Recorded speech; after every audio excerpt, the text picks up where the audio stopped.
Hello అండి, నమస్తే. నా పేరు రామరాజు మహంతి. నేను పీఎంసీ యాత్ర ప్రైవేట్ లిమిటెడ్‌కి ఎగ్జిక్యూటివ్ డైరెక్టర్‌ని.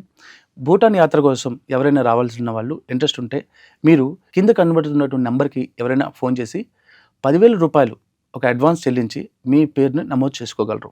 ముఖ్యంగా ఇప్పుడు ట్రైన్ అనేది ఒక 2 మంత్స్ ముందే గవర్నమెంట్ డిక్లేర్ చేసింది కాబట్టి, ఈ మే 26థ్ ట్రైన్స్ బుకింగ్స్ ఓపెన్ అవుతున్నాయి. ఫ్లైట్‌లో వచ్చేవాళ్ళు ఎప్పుడైనా రావచ్చు, నో ఇష్యూ. బట్ ట్రైన్‌కి వచ్చేవాళ్ళు మాత్రం ఖచ్చితంగా మే 24th, 26 లోపు మీ యొక్క ట్రైన్ టికెట్‌ని బుక్ చేసుకోవాలని నా మనవి. అలాగే మీకు మరిన్ని వివరాల కోసం కింద కనబడుతున్నటువంటి నంబర్‌కి ఫోన్ చేసి మీరు అన్ని విషయాలు తెలుసుకోవచ్చు. Thank you so much.